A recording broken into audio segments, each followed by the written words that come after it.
नमस्कार. भारत माता की जय. गेले लास्ट 7-8 दिवसापासून आपण वेस्ट बेंगालच्या मालदा आणि मुर्शिदाबादमध्ये जे काय हिंदूंवर अत्याचार होतोय आपण बघतोय. मला वाटतं ते व्हिडिओ बघितल्यानंतर जिथे जे काय घडतंय आपण बघतो, काही लेडीज महिला आपले 3-4 दिवसाच्या बाळाला घेऊन पळतायत तिथून, किंवा रेफ्युजी कॅम्पमध्ये येऊन सगळे बसलेत आता पळून, स्वतःचं घर, बाकीचे दुकान धंदा सोडून व्यवसाय तसं टाकून पळून आलेत. तर ते व्हिडिओ बघितल्यानंतर सुद्धा तुम्हाला मस्त छान झोप येत असेल तर असं सर्व हिंदूंना मी म्हणेल आपण सगळे हिजडे आहोत. आज मी हा व्हिडिओ ह्याच्यासाठी करते, गेल्या 3-4 दिवसापासून खूप अस्वस्थ वाटत होतं व्हिडिओ बघताना, की एका बाजूनी राग येत होता आहे, एका बाजूनी रडायला येते. म्हणजे मला असं वाटतं की आत्ता असं वेळ आलाय, तिथे ते हिंदूंना मारू शकतं तर इथे बंगाली मुस्लिमांना आपण का थांबायला देतो मुंबईमध्ये.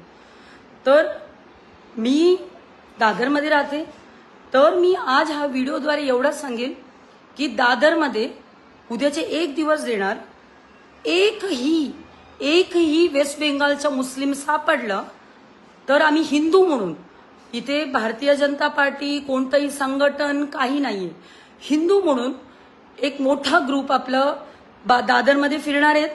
प्रत्येक जो फेरीवाले असतील, आंबे विकणारा असेल, मच्छी विकणारा असेल, ते जो मुसलमान असतील कोणी असेल त्यांच्या आधार कार्ड चेक केले जाईल. तो वेस्ट बेंगालचा असेल त्याला आम्ही मारणार आहेत. हे इशारा नाहीये, हे आम्ही बोलतोय आणि करून दाखवणार आहेत.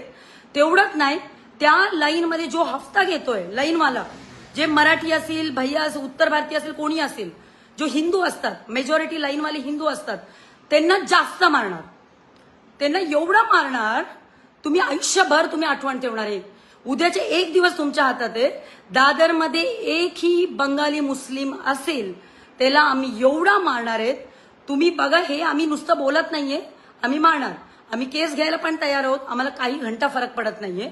तुम्ही तिथे आमच्या लोकांना मारत असेल तर इथेही आम्ही तुम्हाला मारणार. आम्ही इथे तुम्हाला राहायला देणार नाही म्हणजे नाही. तुमच्या आता हिंमत असेल तर तुम्ही राहून दाखवा. तो कोणी असेल, तो गरीब आहे, तुम्ही बाकीचे. तर मी प्रत्येक दादरकरांना सांगते, तुम्ही खाली उतरा. कोणी येऊ किंवा नाही येऊ दे, दादरमध्ये एकही वेस्ट बेंगालचा मुस्लिम धंदे करणार नाही. तुम्हाला उद्याचे